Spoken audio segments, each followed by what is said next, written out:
Kuni qophii addaa ayyaana Faasikaa yookaan immoo du'a ka'uu Gooftaa Yesuus sababeeffachuudhaan kan isiniif dhiyeessinudha. Kunis egaa hordoftoota waldaa duukaa bu'oota wiirtuu Buraayyuuti. Magaalaa Shaggaritti kutaa magaalaa Buraayyuutti kan argamnu kan isiniif dhiyeessinudha. Isinis egaa hanga xumuraatti waliin turuudhaan ayyaana akka ayyaaneffattan kabajaan isin gaafanna. Ammas irra deebiidhaan nu faana turaa isiniin jenna. Turtii gaarii.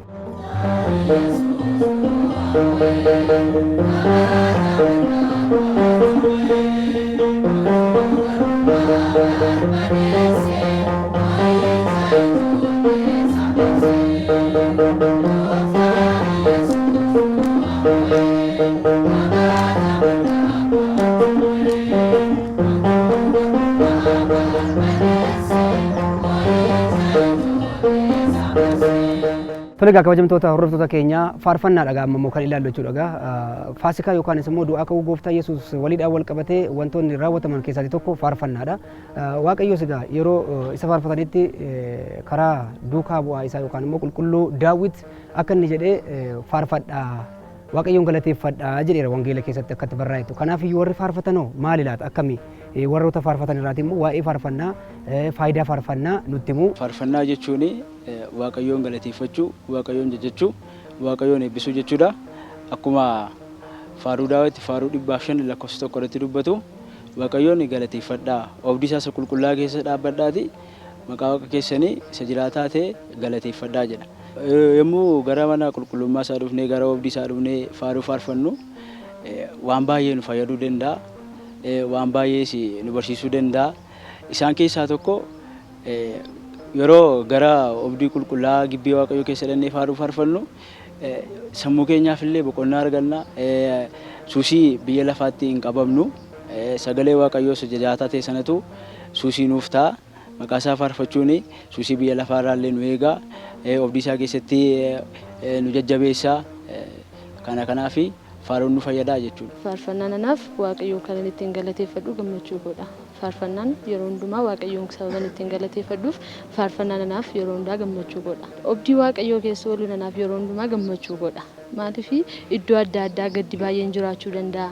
Iddoo adda addaa wanti nama gaddisiisan, wanti namatti hin tolle waan adda addaa jiraachuu danda'a. Garuu oobdii Waaqayyoo kana keessa yeroo oolu gammachuu guddaan natti dhaga'ama. Keessi koollee nagaa na argata.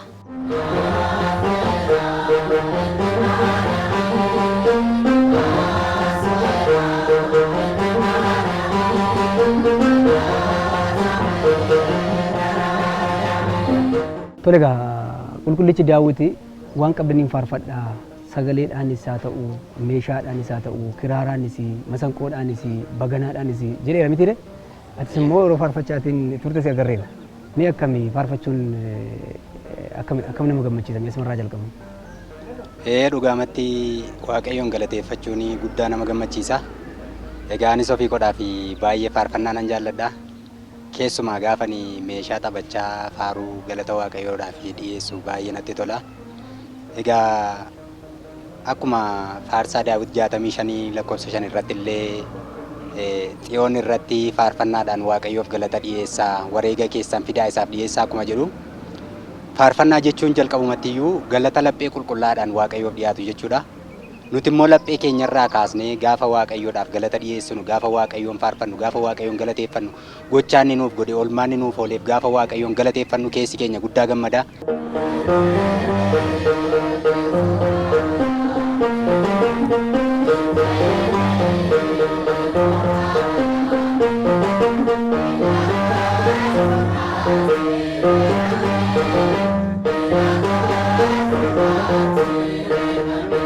Tolega kabajamtoota hordoftoota keenya waan waliin jirtaniif guddaa galatooma ulfaadhaa isiniin jenna. Gooftaan keenya Yesuus Kiristoos egaa daa'imman gara mana Waaqayyootti fidaa jedheera.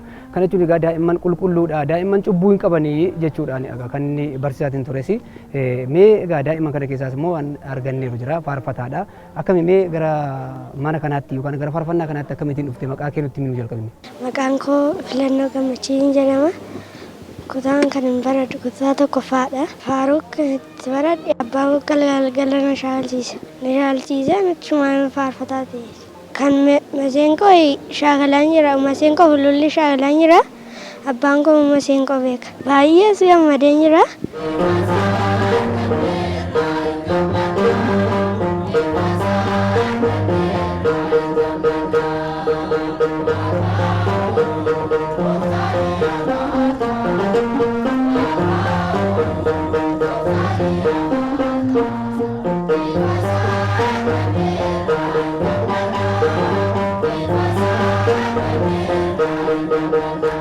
Waldaa duukaa buutota wiirtuu buraayyuutti barsiisaa ifaa tolasaadhaan isiniif qabanneerra. Isaanis egaa waa'ee kana gabaabsaniitiin nutti himee galatoomaa isiniin jenna. Faasikaan maaliidha? Ayyaanni Faasikaa yookaan du'aa ka'uun gooftaa Yesuus Kiristoos maaliidha? Maaliifis kabajama? Tole, maqaa Abbaa kan Ilmaa kan Hafuura Qulqulluu Waaqayyo tokko amiin. Galatoomaa jecha ayyaanni Faasikaa waggaa waggaadhaan kan amantaa Ortodoksii Tawaahidoo biratti kabajamu du'aa ka'uu gooftaa keenya Yesuus Kiristoos ilaalchisee yaadannoodha. Kanaaf gooftaan keenya Yesuus Kiristoos jaalala xumuraa qaraaniyoo irratti guyyaa jimaataa kan nu xumure akkasuma guyyaa sadaffaatti immoo du'a moo'ee ka'eera. Kanaaf wangeela Maatiyos boqonnaa 28 lakkoofsa 1-8 gaafa laallu du'a moo'ee ka'e akkuma jedhu egaa nutis immoo ijoollonni isaa akkuma inni fakkeenya nuti akkuma inni nu barsiise nutis yaadannoo gooftaa keenya bara baraan Faasikaa jennee ni kabajna. Faasikaan du'aa ka'umsa gooftaa keenyati. Kanaaf baroota durii yookaan kakuu moofaa keessa Faasikaan ni jira. Akkasuma immoo ayyaana maxinoo kan ayyaana qixxaadhee beekama. Garuu kakuu haaraa keessatti immoo du'aa ka'umsa gooftaa keenya Yesuus Kiristoos hidhaa cubbuu keenya badii keenya irraa nu qulqulleessuudhaaf gooftaan keenya fannoo irra nuuf oolee nuti immoo fannoo isaatiin badii isaa rukuttaa isaa yookaan madaa'uu isaatiin immoo nuti fayyinee irraa akkuma raajichi Isaayyaas dubbate madaa'uu isaatiin immoo nuti fayyinee. Kanaaf guyyaan Faasikaa guyyaa yaadannoo gooftaa keenya Yesuus Kiristoos du'a moo'ee ka'eedha. Kanaaf amantaa Ortodoksii Tawaahidoo yeroo hundumaa bara baraan aga barri addunyaan tun dabartutti Faasikaa jettee ni kabajji jechuudha. Ayyaana Faasikaa jechuun gooftaan keenya fayyisaan keenya Yesuus Kiristoos dhala namaatiif jedhee wayim Addaamiif Hewaaniif jedheetu kan fannifame waadaa wanta isaaniif galeef waadaa sana raawwachuuf abbaan ilma ergee ilmi fannoo irratti fannifame dhala Addaamiin fayyisuuf jedhee fannoo irra oolee kan inni ittiin du'e nuuf gammachuu nuuf kennee jechuudha. Na keessatti maal baranna? Yesuus Kiristoos Addaamiif Hewaaniif jedhee du'uunsa nuhin jaalala nu barsiise. Nuhin tokkummaa nu barsiise. Wal qoodatu hin ta'in gaafa itti murteessan itti murtoofne. Namatti murteessine jechuudha. Maaliif nuhin nu barsiisuuf jechuudha. Na ayyaana Faasikaa jechuun akkuma mana amantaa keenya Ortodoksii Tawaahidoottis akka mana amantaa keenyaattis ayyaanni Faasikaa kan jedhamtu ayyaana gooftaan keenya Yesuus Kiristoos itti du'ee du'aa ka'ee bilisa nu baasedha jechuudha.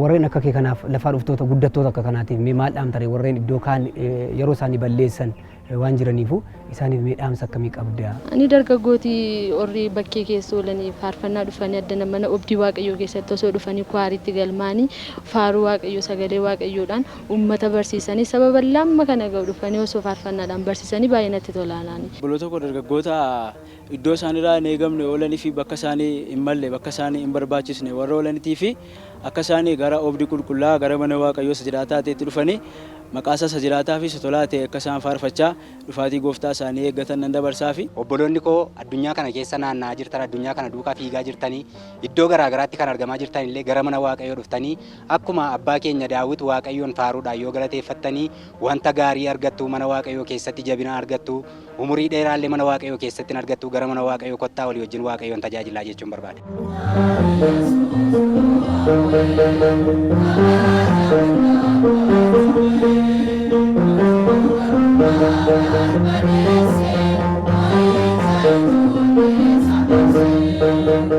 Kabajamtoota hordoftoota keenya jalqabaa kaastanii hanga xumuraatti waan waliin turtaniif guddaa galatooma ulfaadhaa isiniitiin jenna. Egaa waldaa duukaa buutotaa wiirtuu buraayyuu waliidhaan faarfannaadhaan akkasumas egaa barsiisa wangeelaatiin kan waliitiin kabajne kan waliitiin turre kanumaatiin goolabneerra ayyaanni ayyaana gaarii isiniif haa ta'u nagaa nuuf ta'a.